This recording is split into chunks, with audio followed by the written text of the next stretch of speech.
Welcome to the season 6 finale of Back to the Futures, the official podcast of the Futures League, presented by 78 Sports.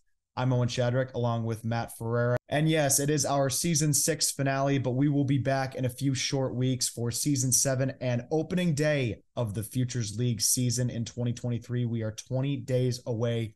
I cannot believe it's already May. Yeah, it is creeping up on us, and can't wait to be back on the ball field. Summer rays hitting the skin, get some tan, and ready to go. Yeah, we got a tan. We're going to get farmers tans all summer on these fields, getting ready to go. But some news that is not summer baseball related, but currently college baseball related. We have 3 New England teams ranked in the top 25 in the NCAA Division I. We got UConn ranked 9. We got BC at 19. And we got Northeastern at 25. A lot of Futures League guys on those teams. For sure, Owen. And like we said, they are ranked, so hopefully they will make the tournament and do very well in the tournament, even maybe win a championship. But we're also happy to see them come back to the Futures League this summer. Yeah, we continue to have plenty of talent coming back to the Futures League this summer from all 3 of the schools that we just mentioned. So we're excited to see that. So we're excited to see those guys get going in Futures League baseball. Roster announcements continue to pour in as another returner is back with Jimmy Evans signing up for his 3rd season in Vermont. And of course, we mentioned it last week, but Jack McDermott is back, and he is our guest here for the season 6 finale of Back to the Futures. Jack was a great interview today, Matt. He was. He gave a valuable insight on D3 baseball as well as being a rookie in the Futures League. Yeah, it'll be his 2nd year. He'll now be a voice in that locker room. Nashua, the Gate City, as we talked about the rebrand, of course, in Nashua, among other things. We're excited for you to hear this interview. We continue to dig in for Pete with the link in our caption. We want to get you to this interview with Jack McDermott. It's the season 6 finale of Back to the Futures. Let's hit it. We are honored to welcome our next guest here on Back to the Futures. He was the 2022 championship MVP last season for the Nashua Silver Knights. It is Jack McDermott. Jack, how you doing today? I'm doing good. How are you? Thanks for having me. We're doing well. And we brought you on here for our season 6 finale because, for the main reason, of course, you are back for the 2023 season. It was announced a couple weeks ago that you will be returning to Nashua for the summer. What led to that decision? Yeah, I mean, it's just a great opportunity. The Futures League's so great, and you're playing a bunch of games all summer against really good competition. And I found that it really helped coming back to my college team, all that experience. And, I just couldn't pass it up. And I mentioned it off the top. It's the elephant in the room. When we talked to you last year, you were a major part of that 2022 championship team in Nashua and, of course, winning championship MVP. What did it mean to have such a great series and a great playoffs overall and help that franchise capture title number 6? Yeah, it was really special. Awesome getting hot at the right time, seeing all the fans come out. We had that whole kind of section in Vermont Stadium of Silver Knights fans. So to help us win was really amazing. And then obviously, a lot of players played really well. Like, Kyle Wolf, our pitching staff did amazing. So it was just really special to all come together at the right time. Yeah, and talking about coming together at the right time, you guys actually started off really slow last year, and you were one of the guys there from day one. When you look back, how sweeter does this championship feel? It's really awesome. Yeah. We definitely struggled in the beginning, like you said, potentially running a little high, a little worrying. But I think just as we continue to build chemistry, get to know each other, get more comfortable playing around each other, and also, get used to playing in the league because it is such a different experience, at least, for the D3 guys. We really started to get hot. And then once that happened, once we found our groove, we started having more fun, started playing really well, and it kind of just took off from there. Yeah, and you said you found your groove, and I remember way back in last season, I had the Wachter brothers on for, I believe it was episode 4 of the podcast. This would have been about 4 weeks into the season, and they came on quite miserable because you guys had lost, maybe got swept in a doubleheader or something. And I remember Noah saying like, this isn't going to stick. Like, we got guys coming. We're going to be a different team in a couple weeks. And you were a different team in a couple weeks. Yeah. Yeah. Yeah. I mean, as kids started rolling in, and we started like forming the actual team, yeah, it all started to work out, which was really cool. Yeah, and you talk about those guys. So many guys contributed to that win. Kyle Wolf hit the big home run. Noah Wachter, who was a Penn guy all year, pitched a gem in a starting role in Game 3. Will Andrews came in and got the save. You got to love the team effort to capture a title there. Yeah, it was really amazing. It was a team effort from everyone. I kind of blacked out the last inning when Kyle hit it. It was just so crazy, but yeah. And like we mentioned earlier, Noah Wachter, he will be back this summer, but as a pitching coach this year. What would like to have him back, and is it going to be weird having him coach? I did see that. No, I don't think it'll be weird. He was a great, locker room voice for us. Really fun to be around, and obviously a great pitcher too. So I'm sure he'll help out the staff. But yeah, I'm excited to see him again. So should be good. And you have a few more guys coming back from last year, like Richie Paltridge, James Powers, Cal Roma, and many more. How much of a leadership role do you guys think you will take on at the beginning of the year? I hope we can take on a pretty big one. Be a voice for the new players coming in, especially the younger ones. With such a long season, you're sure to run into some struggles. I mean, I certainly did. Yeah, so just having a voice of encouragement if you need one, just reminding them, that you're still playing baseball, even though you might have more fans here than normal. Um, you might be, having more games where you're not at your best. Um, so yeah, just providing that support in the locker room, being a good voice. Um, yeah. And you talk about it, you'll be a veteran this year, but last year you were one of those guys who was new to the Futures League. Was there any player in particular or any advice that you were given in particular that stuck out to you and that you used and that contributed to your summer? That's a good question. I think definitely the friendships that formed helped. Coming that I came from Amherst, it was just myself. I didn't really know anyone on the team, so I formed really good friendships with other NESCAC players like Pat McConnell from Colby, which helped. And kind of just going through the experience together, I'd say was the biggest point there. But yeah, since we're together all the time, you really form friendships with everyone. You get tight with everyone, which helps when you're struggling, to kind of share what you're feeling, how you're feeling at the plate, in the field. Um, so yeah, and then leadership, I guess, Zach Gitshire, who's been with the team a bunch, Welch, and then uh, Will McLean. So the returning guys definitely helped as well. Yeah, that is one thing, as Nashua is loaded with guys who have been there before. And you talked about guys like Gitshire, who is actually back this year as well. George Welch, who's been there before. So that's great that you get that. You kind of lean on those guys for that advice. And you said, you came alone from Amherst. You didn't know anybody. And I think that's super important with the Futures League, is trying to get to know guys that you may never, have had the chance to play with otherwise. Yeah.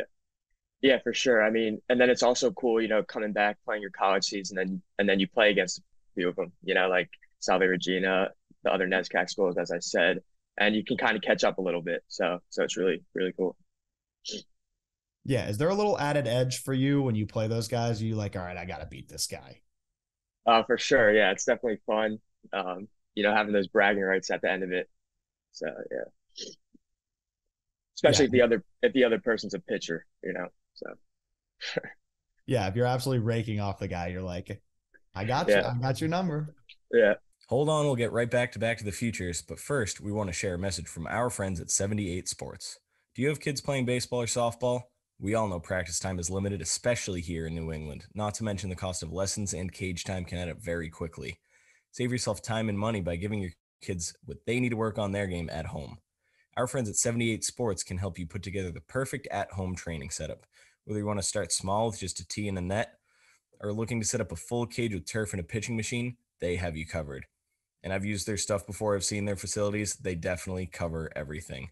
The team at 78 Sports design and install hundreds of at-home and commercial sports training facilities, so let them help you find the perfect setup for your space. Visit the 78 Sports website at 78sports.com. That's SEVENTY, the number 8, sports.com. For a limited time only, by just mentioning Back to the Futures, you'll receive a 10% discount off your order. That's SEVENTY, number 8, sports.com. Now, back to your regularly scheduled programming. And from the players in the locker room to the personnel in Nashua, Kyle Jackson and Cam Cook have continued to prove their value as leaders, as this is their second championship in Nashua this past summer. What have you learned from both of them and seen from both of them that have made them such great leaders over the past couple of years? Yeah, that's a great question. I think Cam as a GM, you might think that's a little detached from the team, but he was with us, all the time, going to our games, occasionally throwing us BP.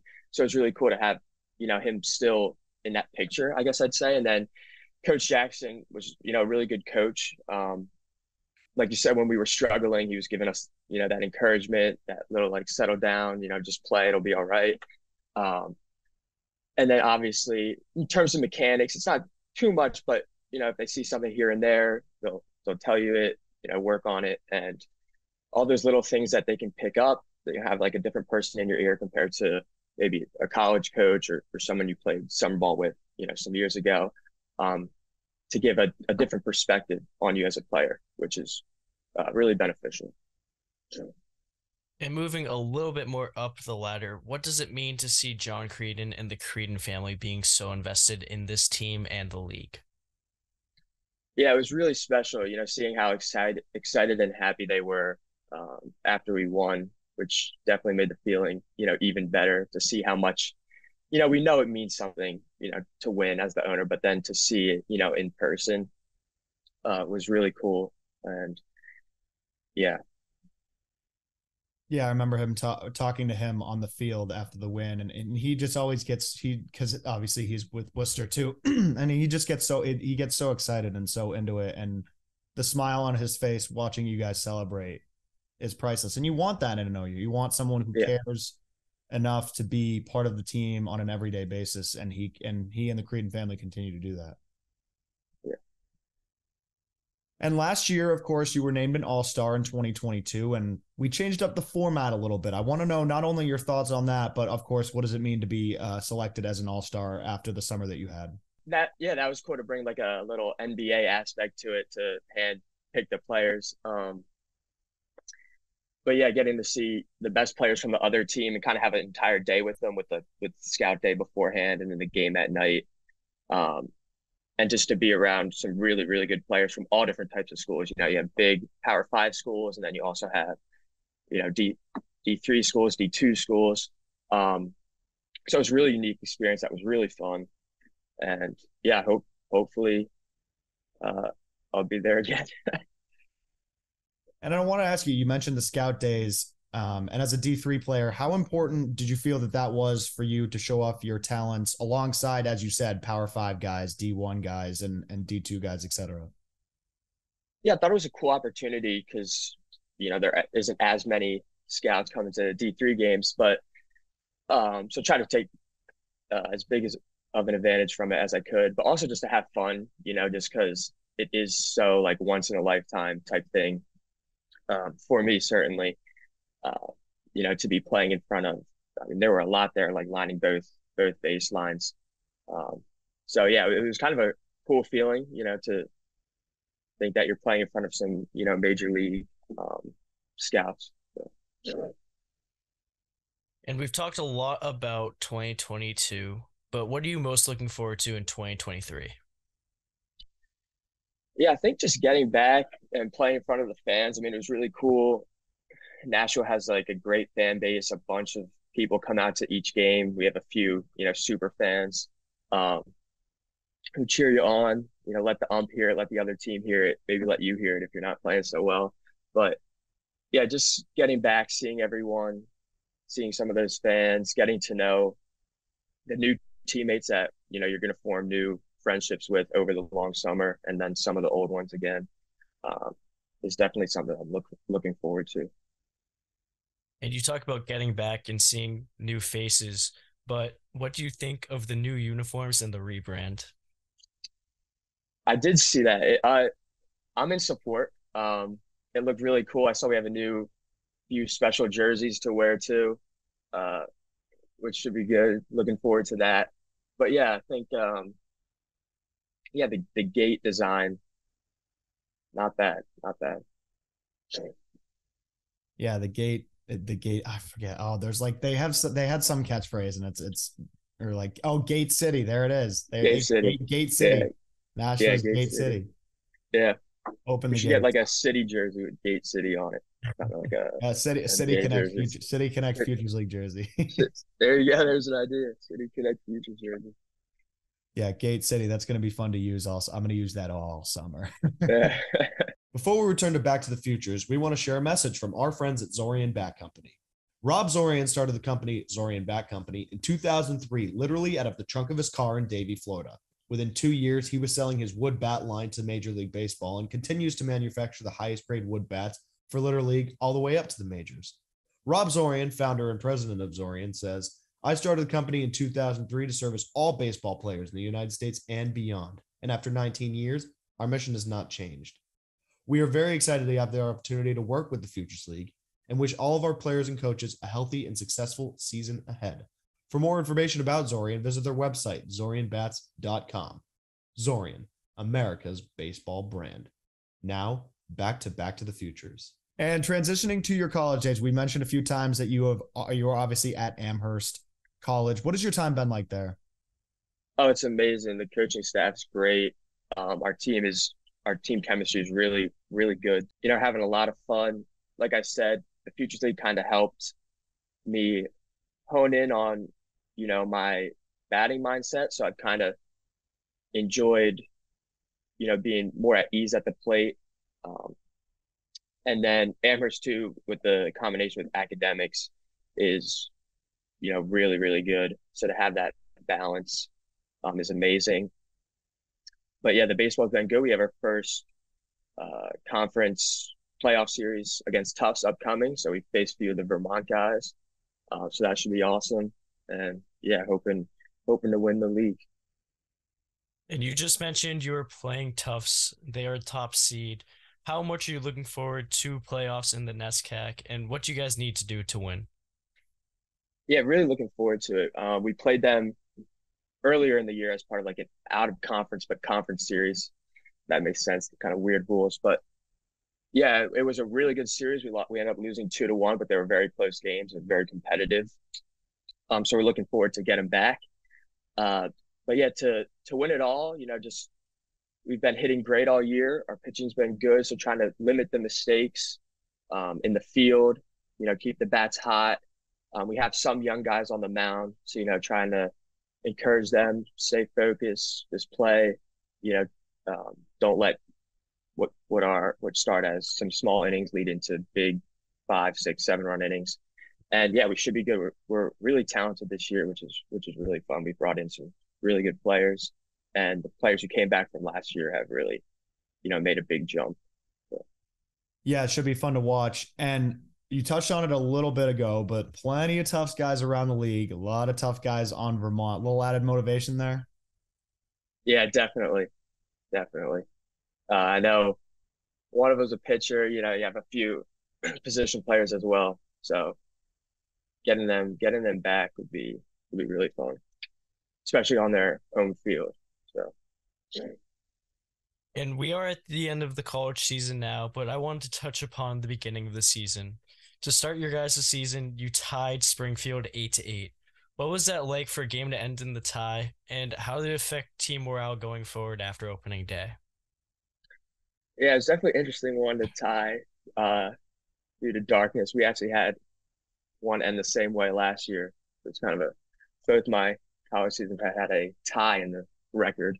But yeah, it was first game. We kind of ended up blowing a lead, which was rough. But fortunately, we had Florida coming up, so it was our Florida spring trip. So it was kind of a reset for all of us to, you know, go out and win some games. But it was a good learning experience from the beginning for our team. just how you have to stay in that attack mindset because we went up early. Um, keep the foot on the pedal, put the team away, and yeah. So wait, I'll ask both of you because you both obviously played D3 baseball, but what's ties? Why are we tying in baseball? Yeah, so the game, it was a 3:30 or 4 o'clock game, and I don't even think it went into extra, so I'm not sure why, but the light was like the sun went down, and I guess the light was determined to be not good enough. But yeah, we were fine. We were, put the little C flap on the helmet and let's play one more inning. But yeah, I guess that's why. I'm not That's sure. brutal. Yeah. All right. What do I know? That sounds okay. Yeah. Anyway. And you personally, you've been having an excellent season, hitting 366, 12 doubles, a home run, 16 RBIs. What's it like to have such a good sophomore campaign after hitting 295 as a freshman and obviously a great season in Nashua? Yeah, it's good seeing how, rewarding it's been, using that summer to play in Nashua, which, as I said before, has really helped. And then obviously the freshman year too. But yeah, this year's been really fun, um, trying to, do as much damage as I can. And obviously our team's hitting well, which makes it easier, hitting in front and behind of guys who are on base makes it, a ton of fun. And yeah, it should be fun to see how the season ends up.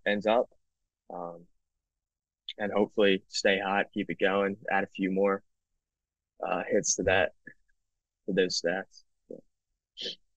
Yeah, you talk about an increased in average after your season in Nashua. I want to ask, kind of as a follow-up here, we talked about advice that you got when you came into Nashua and trying to play in the Futures League for the first time. But what was the biggest thing that you took away from your first season in Nashua that you've used in college to try and improve your hitting and try and improve everything that you've learned since you started in Nashua and now in your sophomore season? Yeah, I think the biggest thing is that the Futures League kind of is quick to highlight your mistakes or your holes. So, for instance, like last year in my freshman season, change ups and off speed pitches where I was struggling with a bit, but it wasn't, too bad. Like it wasn't too unmanageable. But then you get to the Futures League and you're seeing, very good pitching every single day. So it kind of tells you like, all right, you need to fix this with your swing. You need to adjust this. So that really helped too, kind of learning more about my swing, and then how I could, fix, adjust, work on certain things to, limit those kind of holes, which certainly helped. And then also, I think just too, from a mindset standpoint of standing in the box, more relaxed, more with a confident mindset, I'd say. Like, I'm not striking out to this guy. I'm not getting out to this guy, which certainly helps when you've faced really good competition in the past, just to kind of have that mindset to base off of. So I found that to be really, really helpful for this sophomore year. So Jack, I'm actually going to lay off asking you questions for a minute because I have a question for Matt here. Matt, you actually faced Jack a few weeks ago in Amherst College. I got to ask thoughts on his performance. I'm putting you on the spot here.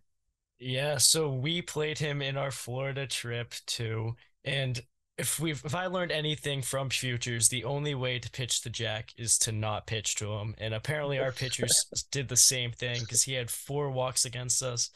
But he also went 2 for 2 with a double that hit off the wall that most people thought were gone.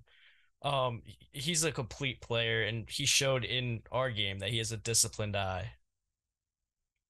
Jack, thoughts on that rating? Thank you. That's very nice. I didn't even know that. That's crazy. Yeah. How have you been doing? How are you guys? How's your season going? We're doing pretty good. We just got knocked out conference play against MIT, but we set a program record for wins. So successful Oh, season. awesome. Awesome. Yeah. Congrats. And another thing you guys share is the fact that you are both Division III players. Jack, we're going back to you for the questions for this one. How much pride do you take in playing for a Division III school? I take a lot for sure. Coming out of high school, there's definitely that stigma of I want to be a D1 player. Pushing you're all in for D1. At least I was, and coming here has really had a ton of benefits. Like I said before, between Amherst like academics and athletics, which is really amazing. And I've been trying to take as much of an advantage of that as possible. There's certainly more ability to do kind of what interests you outside of some athletic time, especially in the fall. And then once you get into season, you're in season. There isn't, but yeah, D3 we face really good competition. Conference schedule. Even our out of conference schedule is really good too. I think we have one of the top strength of schedules our coach was saying, which is really, really amazing. So you're still playing good teams, still facing tough pitchers, tough lineups. So yeah. And what's it like to see all the D3 representation around the league? I think it's really special. It just shows you kind of how the gap between D3 and D1 can be smaller than you think. We had, I forget, in the championship and even the playoffs, there were a bunch of D3 players filling both lineups. And then I was the All-Star week 2, there were a bunch of D3 guys. So I think having that representation of D3 is really cool. And it certainly, hopefully it pushes some kids to maybe consider D3 stronger than D1. Obviously it depends on your situation, but certainly to give a bigger thought to it rather than, putting all eggs in one basket. Yeah, that's a great point. And the Futures League has definitely shown that guys that are D3 can make it, I guess out of D3 is a bad word, but can make it in D3 and prove that they have the talent to step up with these D1 guys. Yeah. Yeah, for sure. And I got to ask, I graduated from UMass Amherst. You're at Amherst College. I do miss Amherst, specifically the food. What is your favorite food place in Amherst? That's a good question. I feel like the obvious answer would be Antonio's. But in terms of restaurant outside, I'm a big Grill 110 fan. And that Johnny's Tavern for breakfast. There's a lot of good places, so tough to select one. But yeah. If you ever get the chance, I don't know if you've had it, but Amherst House of Pizza makes the best calzones. That's my suggestion. I've not had it. Is that in town? Yeah. It's kind of near, like down near Brandywine, that area, like past, like if you go past school. Yeah. But Amherst House of Pizza calzones, don't sleep. Don't sleep.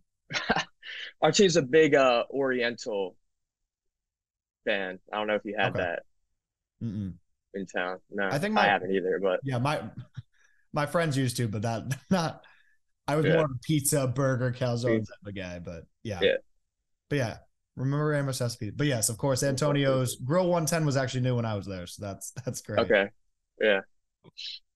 All right, going off the food. Final question for you here. This has been a great interview so far, but I want to ask, and there's plenty, and obviously I think I might know one answer to this, but favorite all-time baseball memory? You've had a lengthy career. What is one moment or a couple moments that stick out in particular?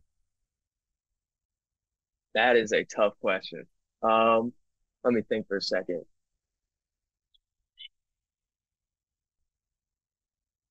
All right. Well, I think it honestly might be that stretch of the playoffs, just personally and in terms of the entire team, it was really unbelievable, and certainly something I'm going to cherish and remember forever. Yeah, outside of that, I'm not sure. Certainly, committing to Amherst was very special and very awesome. That was a cool day. But yeah, I think it's got to be that week. Yeah, is that what you thought I was gonna say? Oh yeah, Probably. Yeah. I was just thinking, I mean, I know you from Futures League Baseball, so it's too natural that. Yeah. Obviously. You know, I might have been there for your Little League days. I just got to go back. Yeah. But I it don't was, remember my. but yeah, it was an incredible week. One of the best stretches we've seen in the Futures League, and obviously it earned you MVP and it earned you guys a championship at the end of the day and a spot on the season 6 finale of Back to the Futures. So there you go. Jack, thank you so much for joining us today. This has been fantastic. Best of luck in the playoffs this week, and we will see you very, very shortly in Nashua for the start of the Futures League season. Yep. Thank you for having me again, and yeah, look forward to seeing you guys this summer. Of course. And this has been the season 6 finale of Back to the Futures, the official podcast of the Futures League. We have new episodes coming out every Thursday. Be sure to subscribe to our podcast. We're on Apple Podcasts, Spotify, SoundCloud, and YouTube. Thanks for tuning in. We'll see everyone soon.